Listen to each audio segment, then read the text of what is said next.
rekan-rekan sekalian, saya akan tampilkan.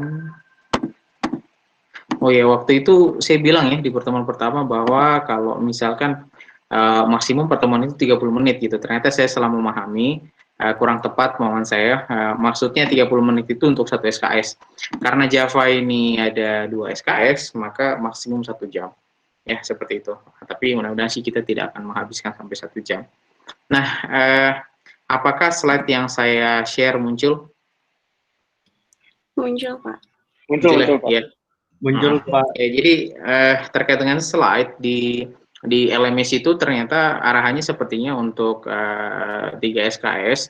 Jadi bisa jadi mungkin secara urutan atau konten ada yang tidak sesuai, tapi silahkan, tidak masalah kalian mengikuti yang di LMS juga.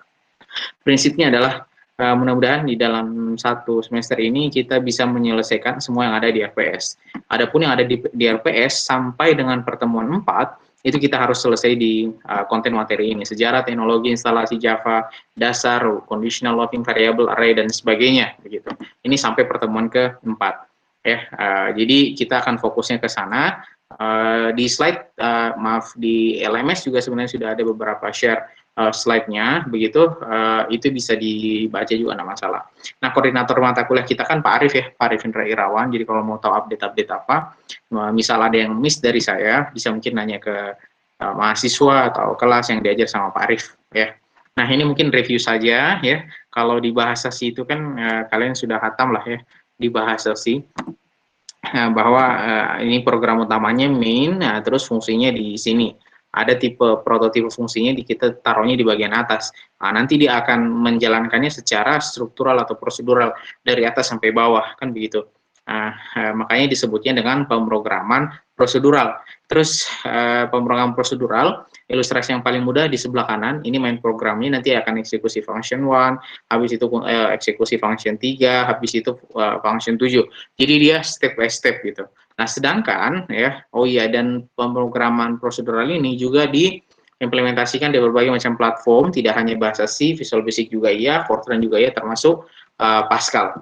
Nah, bedanya dengan object oriented programming itu kita bisa share. Jadi antara satu function, misalnya kita bikin function di tempat lain, objeknya kita mau ambil atau data yang kita mau ambil, itu bisa kita laksanakan gitu. Jadi dia tidak bisa dikatakan dia tidak prosedural begitu, makanya disebutnya dengan object oriented. Jadi kalau digambarkan di sebelah sini, misalnya ini objek 1, ini objek 2, pada saat saya bikin objek 3, saya bisa ambil fungsinya dari objek 2 maupun dari objek 1. Jadi kita saling share. Mungkin agak kesulitan kita membayangkan ini di awal begitu ya, tapi insya Allah sambil jalan kita akan bisa lihat bedanya itu di mana sebenarnya.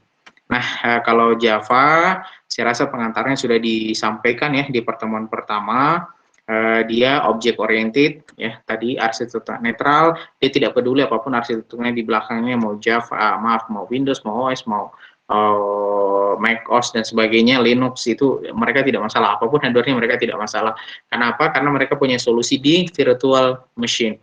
Jadi sebelum dia dieksekusi di level paling bawah untuk beradaptasi terhadap arsitekturnya, dia ada semacam intermediary software. Intermediary software-nya inilah semacam software pertengahan di mana Java itu hidup di situ gitu. Ya, portable, dynamic, secure, ya, distributed dan multi-threading. Nah, kalau sejarah saya rasa tidak perlu. Nah, ini cara kerjanya ya. Kalian waktu bikin hello world.app .java, ya, bikinnya kan .java. Setelah itu kalian compile menggunakan compiler. Ya, kalau ada yang masih ingat, komennya kan Javac ya, Javac ya, Javac. My program.java, nanti akan muncul satu file baru dalam bentuk byte .class, my program.class. Nah, nanti .class-nya ini akan dijalankan di virtual machine, baru program kita itu jalan ya, atau disebutnya interpreter. Nah, compiler inilah yang memungkinkan dia bisa jalan di mana saja, Windows 32, Unix, macOS dan sebagainya ya. Itu yang membedakan. Terus Java 2 komponen, ada application programming interface ya, ada juga virtual machine. Kalau bicaranya virtual machine tadi ya, dia semacam intermediary. Jadi kalau ini hardware based platform, jadi platform dia menyesuaikan dengan hardware-nya. Hardware-nya kita install, kita oprek ya, itu jadi platformnya, software hidup di sana. Nah, cuman kan kalau misalkan kita harus coding di setiap platform hardware yang berbeda, jadinya kan tidak fleksibel. Karena tidak fleksibel, maka dibuatlah virtual machine. Nah, Java hidupnya di si virtual machine itu. Sehingga karena ada virtual machine, apapun di bawahnya, ya platformnya itu tidak masalah. Ya, development tools. Jadi kalau kita mau coding Java, bikin program, bikin aplikasi dengan Java, otomatis kita perlu mendownload yang namanya development tools ya. JDK, Java Development Kits kalau tidak salah istilahnya.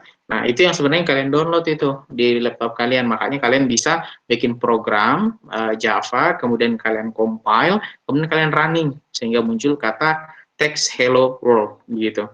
Nah, kenapa? Karena kalian punya kits Java yang sudah terinstall di tempat kalian. Application Programming Interface, jadi API. Jadi kalau misalkan beberapa aplikasi, API ini semacam socket lah, kita ambil datanya dan sebagainya. Deployment itu misalnya kita sudah bikin program aplikasi, kemudian kan kita compile. Nah, setelah kita compile, nah itu sebenarnya kita kasih ke orang, itu sudah masuknya deployment.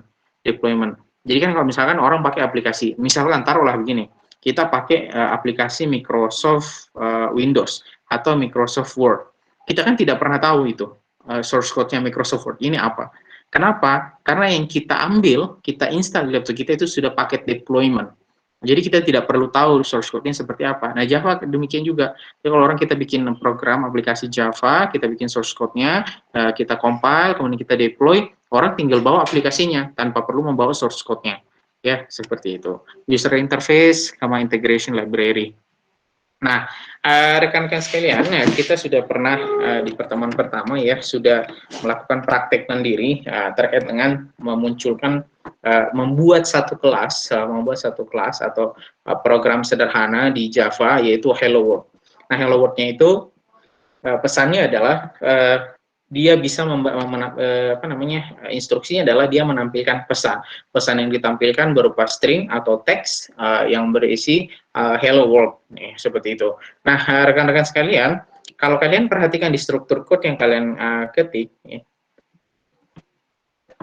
itu ada kurang lebih bodinya begini atau strukturnya begini, ada kelas, kemudian name, nama kelas ya.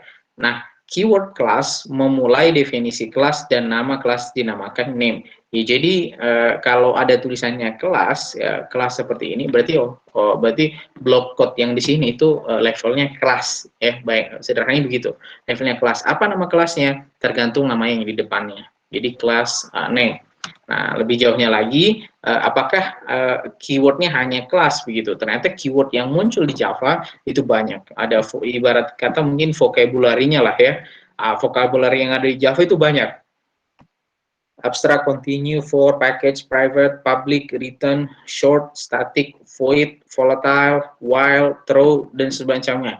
Nah, kita tidak akan bahas keyword ini satu persatu, tapi prinsipnya adalah ini sebagai pengantar saja lah bagi kita bahwa kita dapat menggunakan berbagai macam keyword tergantung kasusnya apa, konteksnya apa. Kalau misalkan tadi kita menggunakan di sini kelas, keyword kelas, berarti ini menandakan bahwa kita memulai membuat satu kelas gitu, kelas programming di Java. Nama programnya atau nama kelasnya adalah yang kita taruh di sini nama aja. Name. Nah, itu yang pertama. Jadi di struktur Java ada yang namanya kelas. Kemudian ada yang namanya main method. Ya, apa itu method? Di sini kalau didefinisikan tidak langsung mengerti tidak apa-apa, gitu sambil jalan saja. Method merupakan koleksi dari beberapa statement untuk melakukan suatu operasi. Jadi sekali lagi method adalah koleksi dari beberapa statement untuk melakukan suatu operasi. Jadi ada statement. Ya, statement. Ya, mungkin kalau bahasa sederhana ada kalimat, yang mana kalimat itu berupa instruksinya untuk melakukan suatu operasi atau mengeksekusi suatu operasi, begitu. Nah, apa yang disebut dengan special method, ya? Jadi special method digunakan sebagai entry point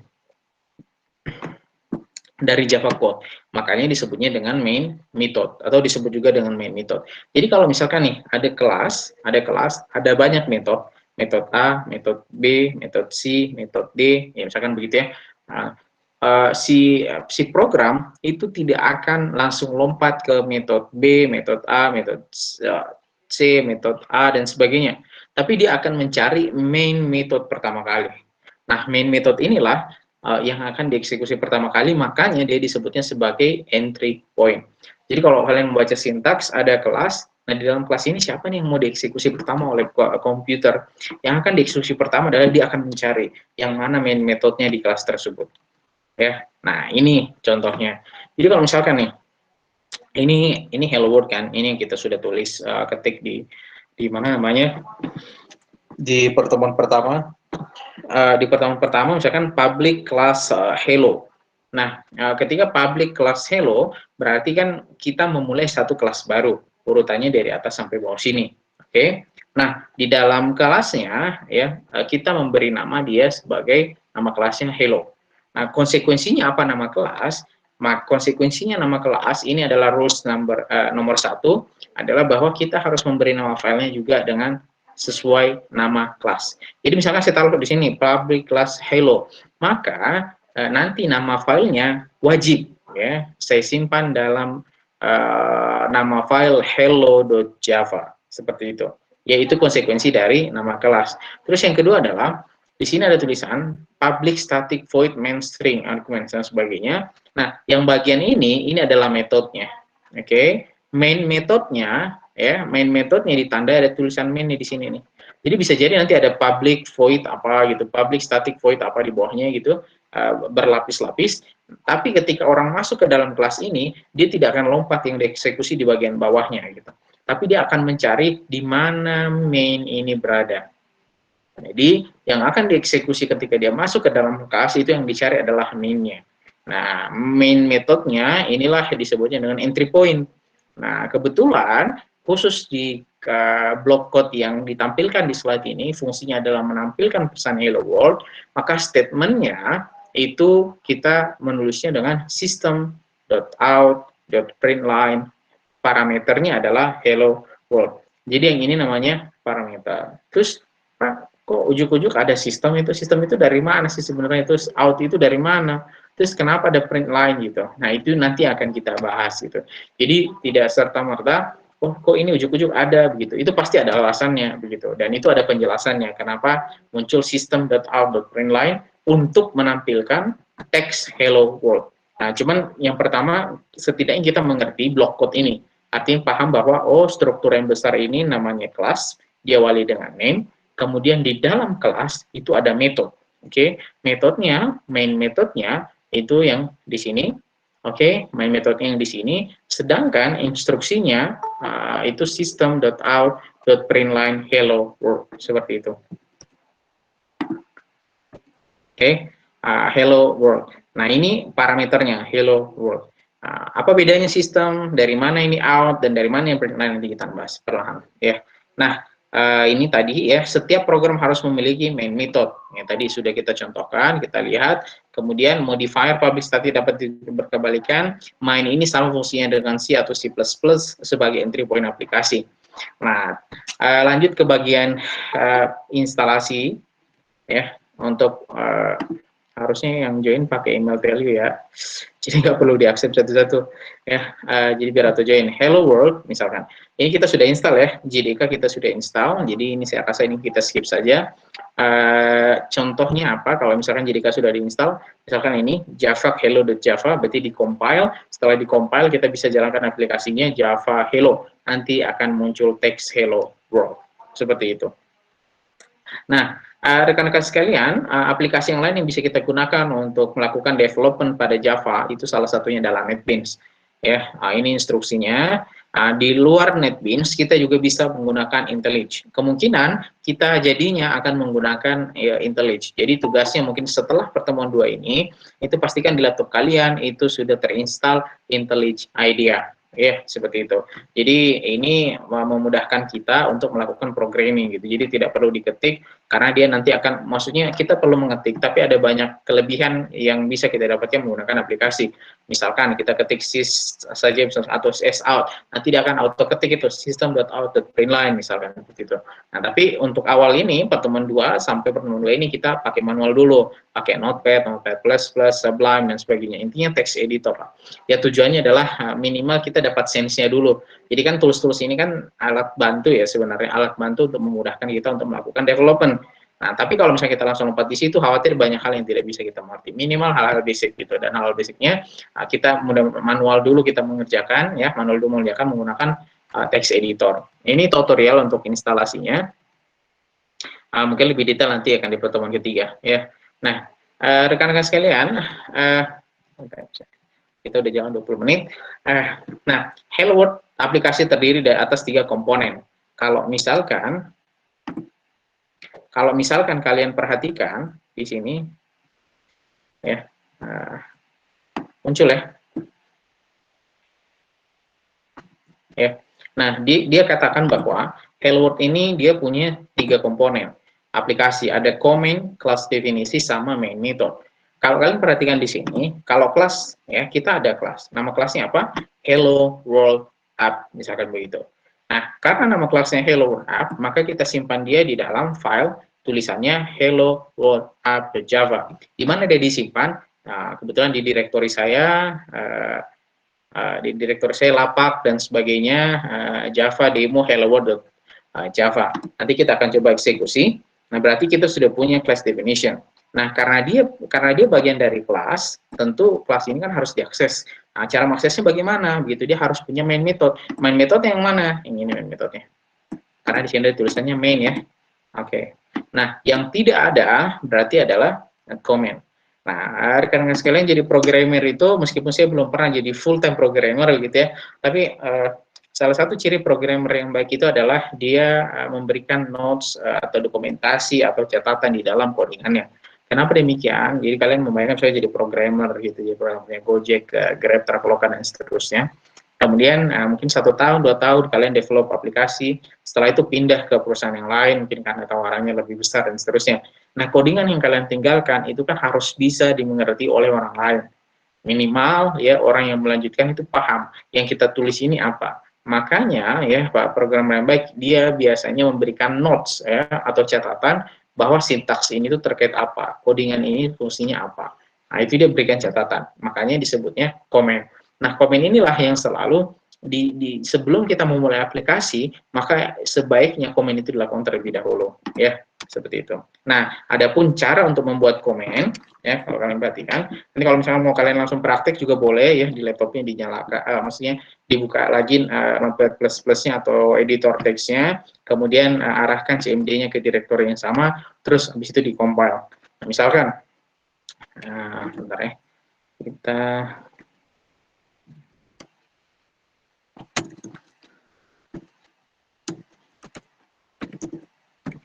saya harus masuk ke foldernya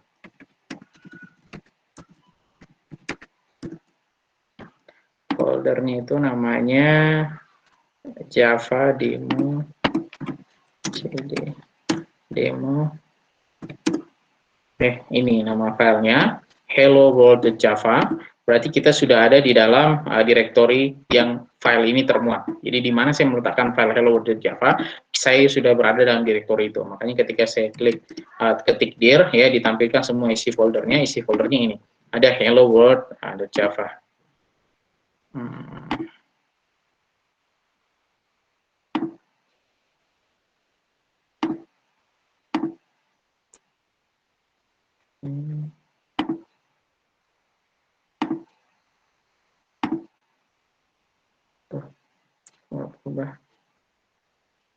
Sebentar ya. Screen text. Oke. Mudah-mudahan terbaca dengan jelas ya.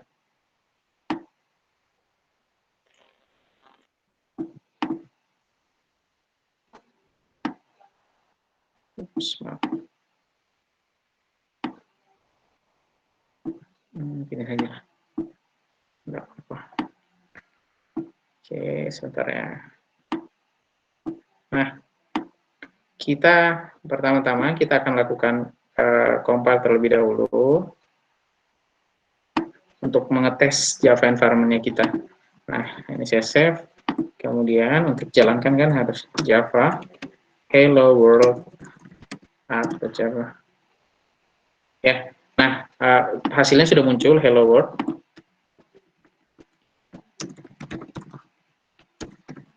testing. Oke, ya sudah dikompil. Nah, kemudian jadi kita akan tambahkan node. Misalkan ada 3 metode untuk menambahkan node. Kalau perhatikan ya, ada menggunakan garis miring bintang, teks, garis miring bintang. Intinya compiler akan mengabaikan. Jadi dia tidak akan dibaca sebagai program, ya. Dia akan dibacanya sebagai catatan. Misalkan ini adalah codingan pertama.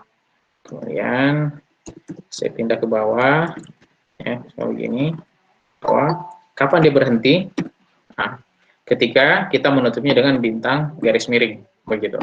Nah, jadi ini komen yang pertama. Makanya kalau misalkan kita compile, ya, yang muncul hanya ini hello world, tapi tulisannya ini tidak muncul karena ini hanya berupa catatan. Ini cara yang pertama. Cara yang kedua yang disebutkan di sini, ya, modelnya kayak dokumentasi, itu kita pakai tanda bintangnya 2. Misalkan ini bintangnya 2, ya.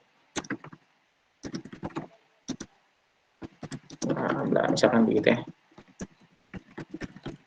Nah, ini saja terserah ya apa. Kemudian kita tutup. Nah, seperti ini. Oke. Ini mirip dia, mirip yang di atas sama yang di bawah ini. Tapi prinsipnya dua-duanya adalah membuat note atau catatan. Nah, cara yang paling sederhana yang lain adalah misalkan hanya memberikan garis miringnya 2. Jadi misalkan ini saya taruh di sini. Maaf. Taruh di sini. Ya. Tampilkan teks. Ya. Oke. Nah, dia tidak dikompil karena ini dianggapnya catatan begitu.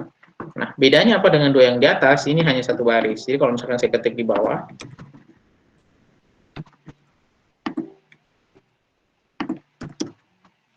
error ya.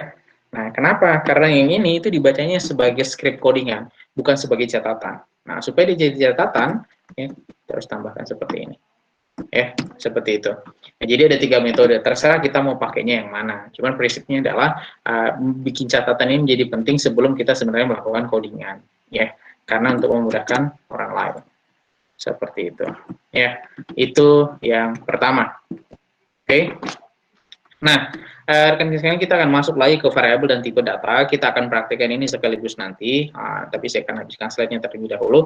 Identifier merupakan nama untuk variabel, konstanta, metode, kelas, package, dan sebagainya. Dia tidak boleh mengandung spasi, harus diawali dengan karakter Unicode, tanda dolar, atau tanda underscore. Dan dia case sensitif. Nah, identifier itu apa? Identifier itu apapun yang dia membutuhkan identitas dalam codingan kita. Contoh, kelas. Oke. Kelas kita itu butuh nama, hello world app, ini identifier. Nanti kalau misalkan saya bikin variabel, ya, misalkan integer suhu badan, misalkan integer suhu badan, misalkan, ya, misalkan 38, misalkan, begitu. Nah, suhu badan ini, ya, ini variabel, tapi sekaligus dia identifier karena dia adalah identitas terhadap suatu variabel, begitu. Kita memiliki data yang mau kita simpan di dalam variabel tersebut. Itu namanya identifier. Ada nama kelas, ada nama metode, dan macam-macam sebagainya. Nah, rules-nya tidak boleh mengandung spasi dan sebagainya.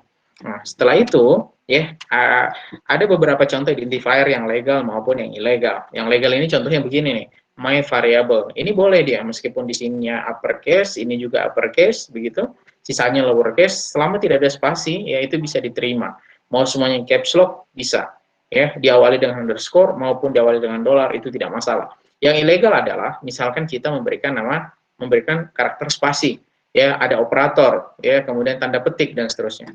Ini ilegal. Misalkan kita contohkan, misalkan saya ganti namanya, nama kelasnya hello world spasi app, misalkan, ya, coba kita compile. Nah, dia jadi error nih. Errornya di mana? Ya, kalau kalian perhatikan di sini keterangannya errornya di bagian spasinya, ya, makanya compile-nya itu fail atau gagal. Yang harus kita lakukan di sini, ya, seperti itu. Nah, makanya dia bisa gitu, ya, itu rules yang pertama gitu. Jadi ketika menuliskan identifier, pastikan kalian memeriksa apakah sudah sesuai rules apa tidak, karena apabila tidak, maka itu akan jadi masalah. Oke. Nah, terus bagian yang lain adalah karena ini case sensitif ya. Kalian misalkan ya, kita memanggil satu variabel. Variabelnya itu di awalnya huruf kecil. Terus variabel yang kita tulis itu huruf besar. Bisa jadi dia tidak akan terpanggil karena dia case sensitif ya, contohnya. Case sensitif. Jadi harus sama persis gitu ya. Harus sama persis. Oke, nah terus bagian selanjutnya itu tipe data. Jadi kan kita bikin program otomatis kan kita mengelola data. Ya, kita memberikan instruksi berarti ada data yang diolah, ada data yang diproses oleh instruksi tersebut. Nah, di dalam programming pasti kalian sudah pernah mengenal sebenarnya bahasa C itu tipe data. Di Java pun sama, pasti ada banyak macam tipe data. Ada yang namanya primitif, ada yang namanya non-primitif. Primitif ini saya rasa kita hampir semua familiar ya. Misalkan kalau integer itu apa? Integer itu misalkan menuliskan angka. Jadi kalau misalkan kita memasukkan data yang berupa angka, berarti tipe filenya, tipe datanya itu harus integer. Tapi ternyata integer itu banyak juga macamnya. Ada byte, short, int, sama long ya. Nah, apa bedanya? Begitu nanti kita akan lihat bedanya di mana. Terus ada juga kalau misalkan masukkan angka, ada yang namanya floating point. Floating point itu berarti yang angkanya yang koma-koma itu, ya suhu badannya 38, sekian, misalkan begitu. Ya tinggi badannya 18, sekian misalkan. Nah itu koma-koma, ya koma-koma itu bisa kita masukkan datanya itu dengan syarat tipe datanya untuk informasi tersebut itu float atau double. Bedanya apa nih float sama double? Nanti kita akan bisa lihat. Kalau misalkan karakter seperti chart, ya non primitif itu string, ya itu string, ada array, ya array kayak matrix begitu. Boolean itu bicaranya ini keputusannya true or false, ya salah atau benar, itu boolean, tipe datanya boolean. Nah ini lebih detailnya. Jadi kalau misalkan integer, ternyata yang membedakan antara satu tipe data dengan tipe data yang lainnya di dalam integer, yang mana integer itu memiliki 4 byte, short, int, sama long, itu adalah, kalau kalian perhatikan apa ini? Kapasitas memorinya. Ya, kapasitas memorinya. Nah, apa implikasinya? Ya, apa implikasinya? Misalkan saya memiliki data, saya memasukkan data dalam codingan saya, itu jumlah mahasiswa dalam kelas. Oke, kita tahu bahwa jumlah maksimum mahasiswa dalam kelas, misalkan di Telkom University, itu taruhlah misalkan 50 orang. Oke, berarti ketika kita memproses yang ada jumlah mahasiswa dalam kelas, sebenarnya kan nilai maksimumnya adalah 50. Nah, ketika angka maksimumnya ada 50, berarti kita cukup menggunakan tipe data byte. Karena ya byte itu sudah bisa mengcover dari minus 128 sampai 127. Ya, seperti itu. Mungkin pertanyaan, Pak, boleh tidak kalau saya mau pakainya long? Ya boleh-boleh saja. Long justru dia lebih besar lagi kapasitas angkanya. Bisa sampai 2 pangkat 64. Bayang. Tapi pertanyaannya adalah, untuk apa kita menggunakan ya tipe data yang ukurannya besar, sedangkan data yang kita mau tampilkan itu maksimum hanya misalkan tadi kasusnya hanya 50 gitu. Nah, memang implikasinya apa Pak begitu? Ya nanti akan jadi mubazir.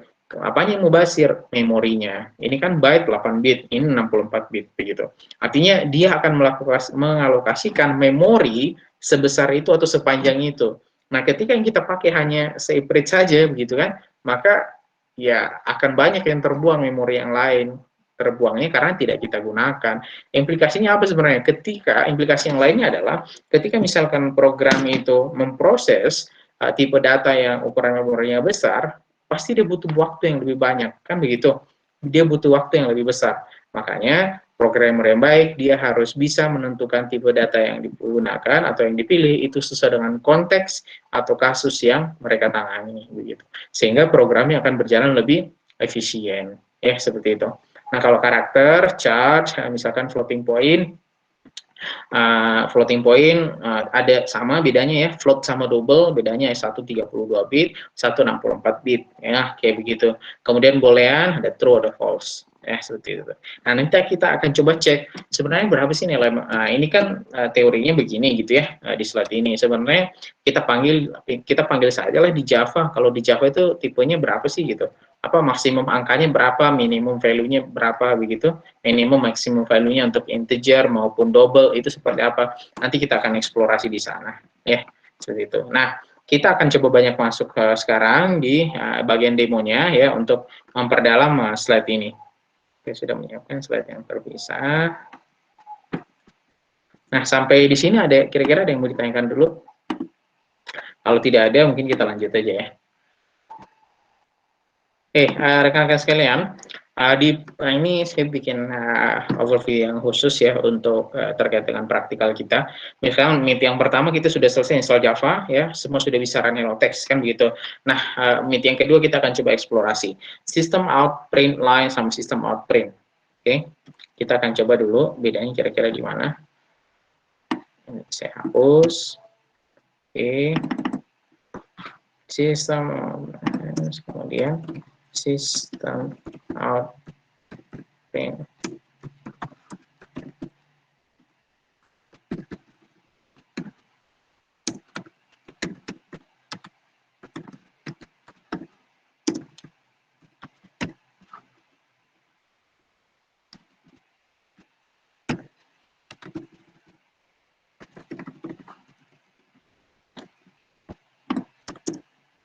Running, oh ada yang error. Lupa titik komanya. Oke, nah kalian perhatikan ya, kira-kira bedanya di mana nih? Apa yang membedakan print line sama print? Kalau kalian perhatikan dari hasilnya, ada yang bisa bantu? Izin jawab, Pak. Kalau izin jawab, Pak. Iya, boleh. Kalau print line itu dia ke bawah, Pak. Jadi seakan-akan kayak ke enter gitu ke bawah, Pak. Kalau nggak print doang, nggak pakai LN itu dia malah ke pinggir terus, Pak. Terus ya, ya betul. Jadi tidak ada akhirnya ya, betul. Makanya kalau kita lihat di sini ini halo, kemudian ada semuanya di sini, maka dia akan nyambung nih di sini nih, halo semuanya. Nah, sedangkan kalau misalkan kita bikinnya print line, misalkan kita ganti print line. Oke, halonya jadi pindah nih ke bawah, terus semuanya ada di bawah gitu. Jadi ada print sama print line. Nah, apa yang kita pelajari nih dari coding yang sederhana ini? Yang pertama tadi kita review ini nama kelasnya, kemudian ini main metodenya. Ya, ketika dia mengakses main method, apa yang akan dieksekusi? Yang dieksekusi adalah statement atau instruksi yang ada di dalamnya. Ini adalah statement atau instruksinya. Oke, nah di dalam instruksinya atau statementnya, karena ini statement, makanya harus diakhiri oleh titik koma atau semikolon. Ya, kasus yang tadi ya di sini sempat error nih, ya. Oke, sistem out print semuanya, terus dia bilang begini, error, titik koma expected. Ya, dia bilang seharusnya ada nih titik koma di situ. Misalkan saya matikan titik komanya biar kita makin jelas ngeliatnya. Nah, dia kan error nih. System.out.print di sini. Ini tidak ada nih titik komanya. Terus dia bilang titik komanya expected. Makanya dia error. Oke, semua statement itu harus diakhiri dengan titik koma, ya. Sekarang sudah tidak error lagi karena kita sudah taruh titik koma. Oke, nama kelas sudah, ada mainnya sudah, statementnya kita sudah. Nah, kita akan coba lebih detail di dalam sini. Apa maksudnya ini? Kan gitu. Oke, rekan sekalian, yang di dalam sini itu namanya parameter. Ya, nah, parameter. Print line itu namanya method. Oke, nah apa yang kita lakukan dengan mengetikkan system.out.println, sederhananya begini. Kita ketika mengetikkan sistem, ya, nama yang awal ini atau kata yang paling awal ini itu adalah nama kelas. Loh, saya tidak pernah bikin kelas. Justru saya baru bikin kelas ini. Kelas hello world up gitu. Terus sistem ini kelas dari mana begitu? Ya, jadi Java ketika kita install pertama kali dengan segala tetek bengeknya lah kurang lebih begitu, itu kan kita install dengan referensinya, dengan perpustakaannya, dengan kitabnya lah si Java itu. Nah, dia sudah buat beberapa kelas bawaan ya di dalam library-nya dia, di dalam referensinya dia, di dalam perpustakaannya si Java.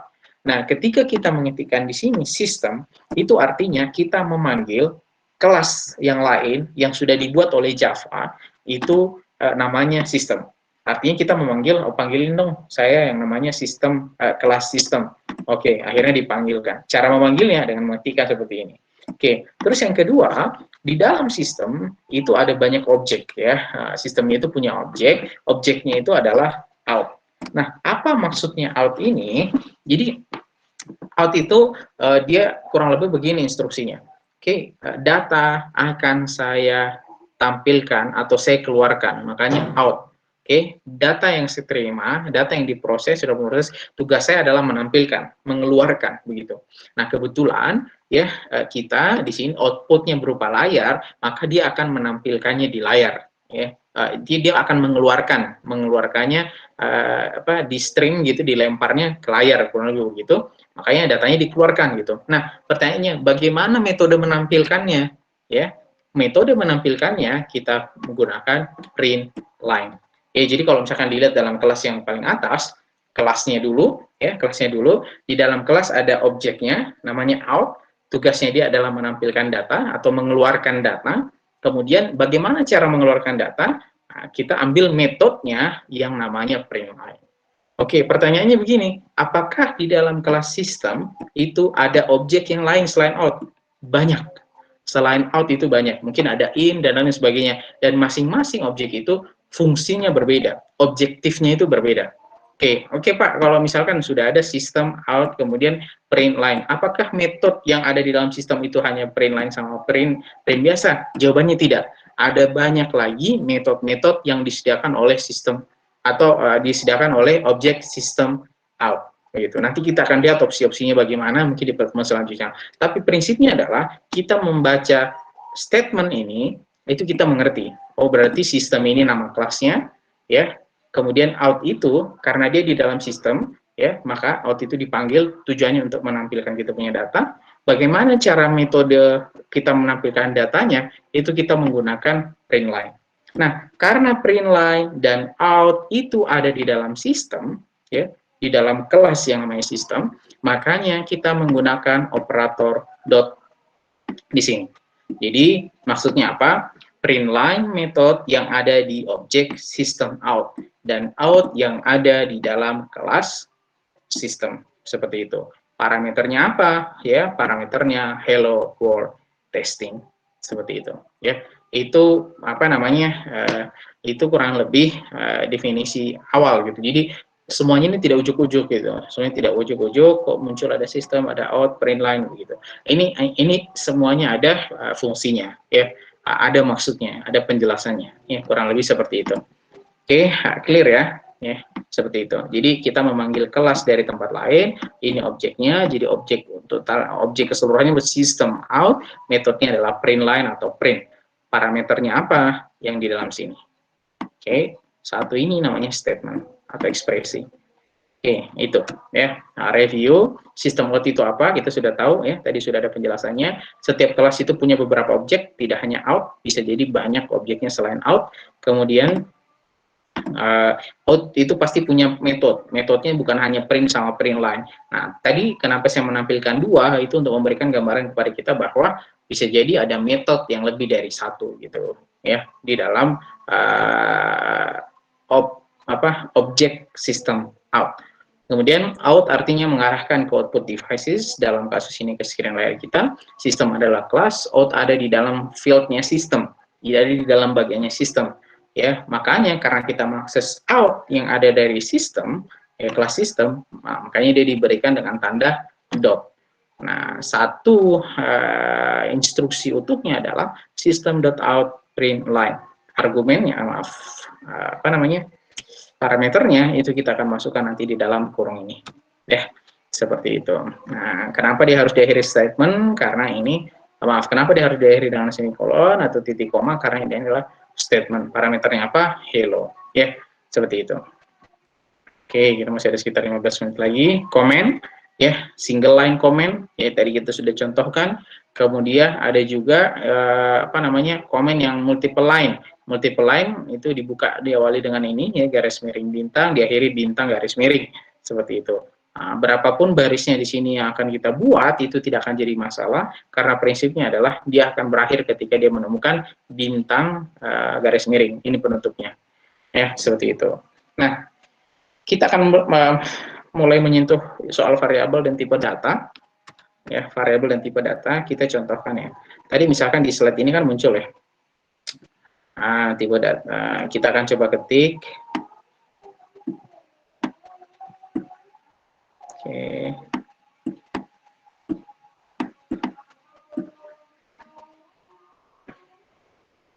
Oke, saya akan coba ketik.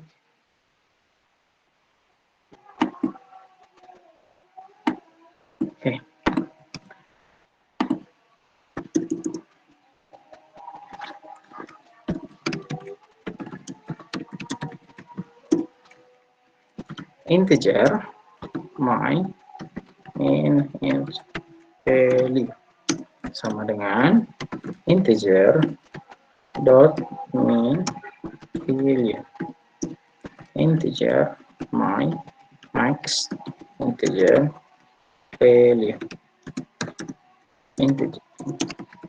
integer max value. Oke, nah ini saya itu sedang membuat variabel. Apa nama variabelnya? Jadi semacam kotak kosong lah gitu. Kotak kosongnya itu namanya my main integer value. Oke, apa tipe datanya? Integer. Saya akan isi apa kotak integer my main value? Itu saya akan panggil namanya integer main value. Tugasnya tugasnya ini adalah memanggil di dalam referensinya si Java atau di dalam library-nya si Java, keluarkan angka integermu, ya kurang lebih begitu, keluarkan angka integermu dan yang mana dia adalah nilai paling kecil, seperti itu.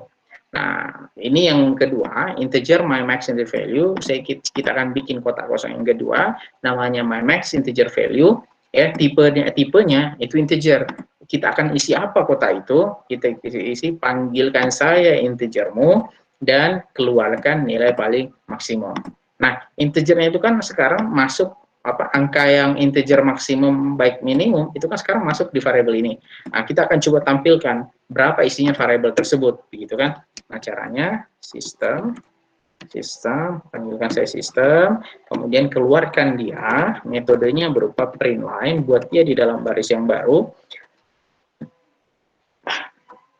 Kemudian, kita akan harus saya my min integer. Oke, kemudian sistem out.print line my max integer pilih koma. Oke. Waduh.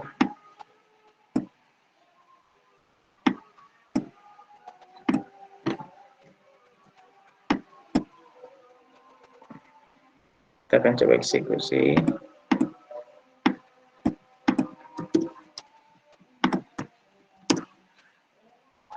Ya, oke, ini kita hapus. Oke, nah tampil ya. Jadi nilai minimum integer, ya, nilai minimum integer atau integer mean value itu adalah ini nih. Minus 2, 1, 4, 7, 4, 8, 3, 6, 4, dan seterusnya. Nilai maksimumnya adalah 2, 1, 4, 7, dan sebagainya. Oke, nah, jadi kita dikasih tahu nih sama si Java bahwa saya itu kalau variabelnya namanya integer, tipe saya itu isinya saya itu maksimum segini nih, minimum segini nih, minus 21 sekian, maksimumnya 21 sekian. Ini berapa digit? 1, 2, 3, 4, 5, 6, 7, 8, 9, 10 digit. Jadi kalau misalkan kalian bikin aplikasi yang mana dia merekam transaksi keuangan yang mungkin nominalnya sampai 1 triliun, kalau 1 triliun itu berapa tuh nol itu? Miliar kan 12 kan nolnya. Nah, ini tidak bisa dipakai, jangan pakai integer, pakai tipe file yang lain, ya, tipe data yang lain. Karena ini cuma sampai 10 digit gitu. Jadi kalau di 10 digit kan maksimum berapa nih? 2 miliar lah ya. 2 miliar gitu. Nah, itu kan tidak memungkinkan. Ya, jadi pakai tipe file yang lain seperti itu. Nah, biar enak dibaca, ya, kita kasih dia teks nilai minimum integer saya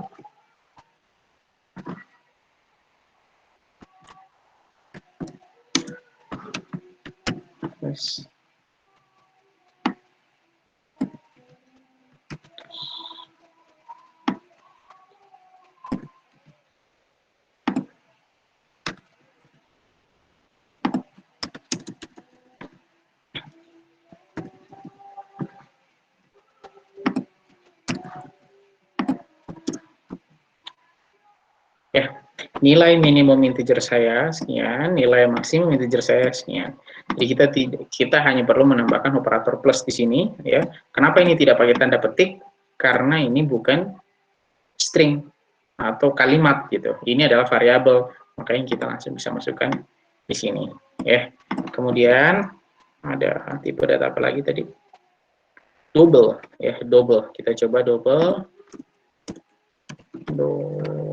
Redaksinya double, my maximum double value, double min value,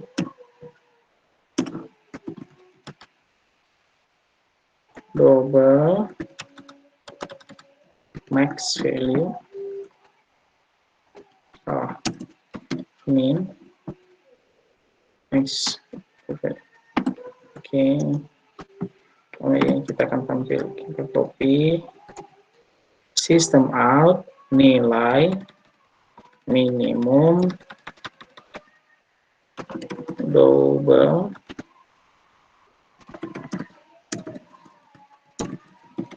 nilai maksimum double saya, kita akan ambil nilai max double kali ini double value double. Nah, ya muncul ya. Jadi nilai double ya paling minimum itu 4,9. Berapa banyak koma di belakangnya itu sampai 324. Jadi 9 sekian yang jumlah deretnya itu sekitar 324. Nah, itulah jumlah minimum tipe data double. Maksimumnya berapa begitu? Maksimum adalah 1 koma, berapa angka di belakang komanya yang bisa dia hitung atau dia simpan itu sampai 308. Ya, jadi sangat banyak kalau kita mau pakai tipe double. Ya, jadi kapan kita menggunakan integer, kapan kita menggunakan double, itu tergantung kasus apa yang kita mau hitung. Contohnya apa? Kira-kira kalau misalkan integer tadi jumlah mahasiswa. Mahasiswa kan tidak mungkin jumlah mahasiswa yang ada di kelas saya adalah 40,1. Kan tidak ada mahasiswa jumlah mahasiswa 40,1 kan begitu. Tapi kalau saya mengatakan bahwa nilai maksimum yang ada di dalam kelas saya adalah berdasarkan hasil ujian 99,9,9 misalnya begitu, 99,99. Nah, berarti kan saya harus menggunakan tipe data double untuk kasus misalkan koma atau float ya, kalau misalkan koma. Seperti itu. Ya, itu pertama tipe data. Nah, ada banyak tipe-tipe data yang lain ya, karena kita terbatas, nanti mungkin bisa dieksplor sendiri gitu ya. Nah, terus kita coba tipe data yang lain, misalkan string. Atau misalkan chart.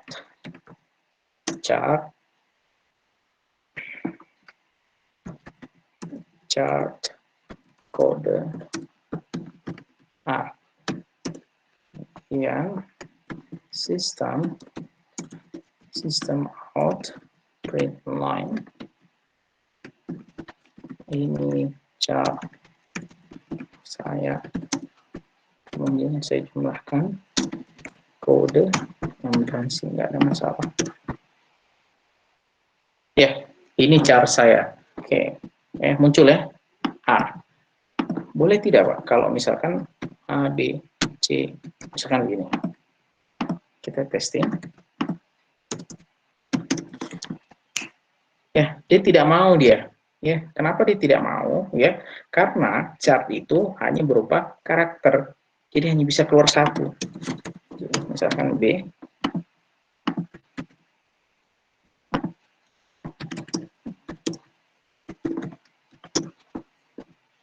nah mau dia chart. Nah, lantas kalau misalkan saya mau bikin variabel yang isinya itu kalimat gitu, string berarti kan, kalau string berarti kita tinggal string pesan, misalkan ya, mudah-mudahan bisa, saya pasti bisa. Ini kalimat saya plus pesan. Oke.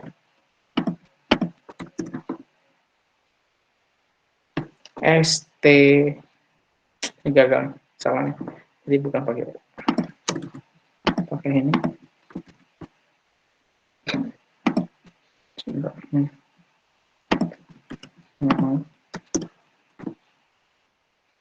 Ya, jadi ternyata ini kasusnya case sensitif ya. Tadi saya pakai huruf kecil ya, terus dia bilangnya di sini errornya ini string pesan. Nah, jadi ternyata harus pakai uppercase. Jadi pakai S besar, kemudian string. Nah, jadi kalau misalkan kalimat, tipe datanya berupa kalimat, ya, atau kata, kita bisa menggunakan tipe data string. Tapi kalau hanya berupa karakter, kita bisa menggunakan char. Oke, seperti itu. Nah, ini kita tinggal 5 menit lagi. Sampai di sini clear ya. Saya rasa jelas ya. Mudah-mudahan tidak ada kebingungan. Nah, selanjutnya adalah saya mau kasih lagi ya, yang terakhir sistem out print line 5 tambah 7. Oke. System out 5-nya saya kasih tanda petik, system out 5,7. Bagaimana hasilnya? Oke. Ini karena dia string, jadi kita harus pakai tanda petik. Loh, Pak, yang 5 sama yang ini enggak perlu pakai tanda petik, ini juga enggak perlu pakai tanda petik. Kenapa itu ya? Kita lihat ya. Jawabannya adalah ini. Jadi kalau kalian perhatikan, system out print line 5 tambah 7, hasilnya apa? 12. Jadi dia mengoperasikan penjumlahan ini 5 tambah 7, ya.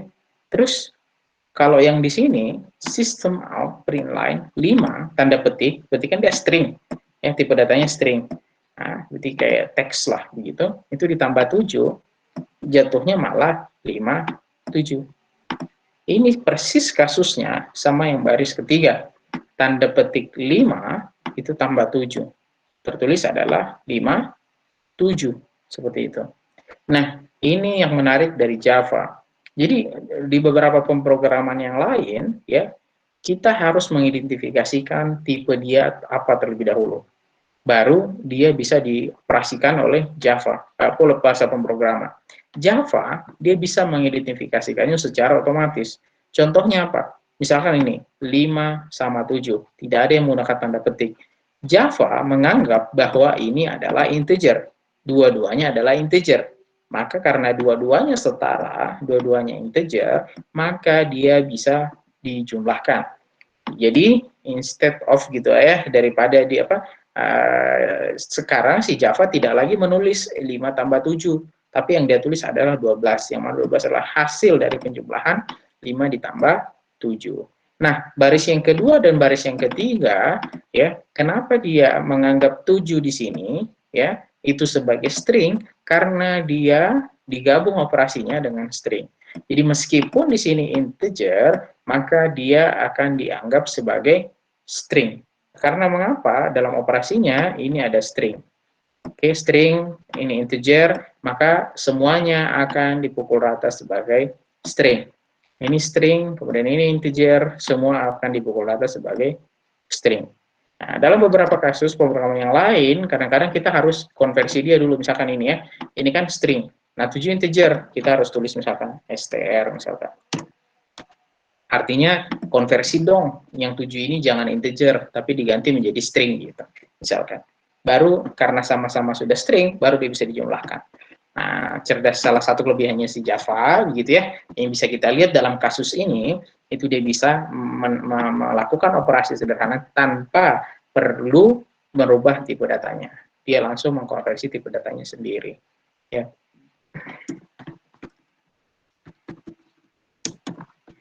Oh, enggak.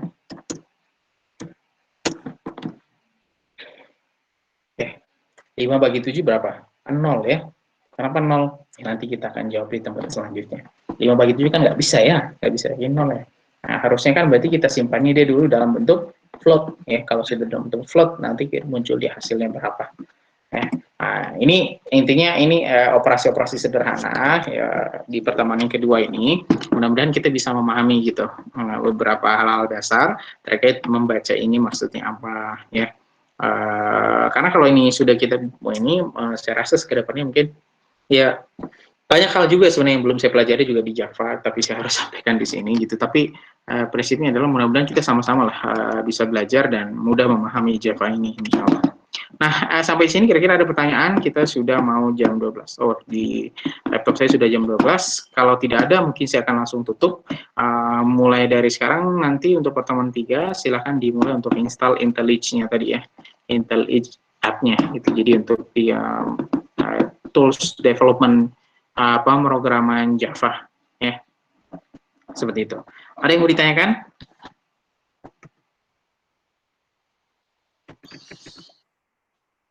Tidak ada? Cukup ya? Aman, Pak. Sejauh ini aman sih, Pak. Ya. Kita coba. Ini ada pertanyaan ini. Pak mau bertanya kalau char bisa dipakai untuk angka tidak? Nah, kita coba yang terakhir sebelum kita tutup.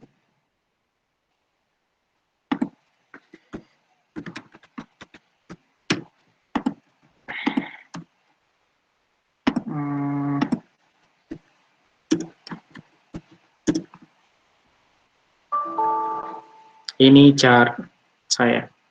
Kode ya nggak baca ya, nggak bisa ya. Tapi kalau misalkan ini saya pakai tanda petik bisa tidak ya? Bisa dia. Nah, berarti kembali ke definisi ini. Oke, berarti kalau chart itu berarti semua karakter selama dia 1 digit. Yes, cuman satu buah gitu. Ya, seperti itu. Itu mungkin ya, Alsian ya. Oke, saya rasa cukup ya untuk pertemuan hari ini. Terima kasih untuk atensinya. Nanti rekamannya akan saya upload ya. Saya simpan dulu rekamannya, saya akan upload. Jadi kalau misalkan ada yang mau review boleh. Oke, terima kasih untuk atensinya rekan-rekan sekalian. Saya akhiri pertemuan hari ini. Selamat siang. Assalamualaikum warahmatullahi wabarakatuh. Waalaikumsalam.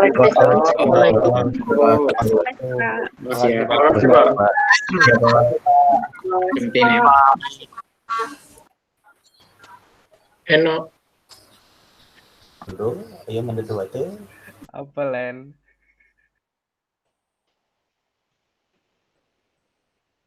Keras juga kono. Ampun Bang.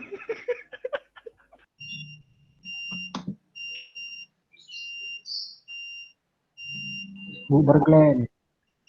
Oke Bang, siap. Bersabut lah.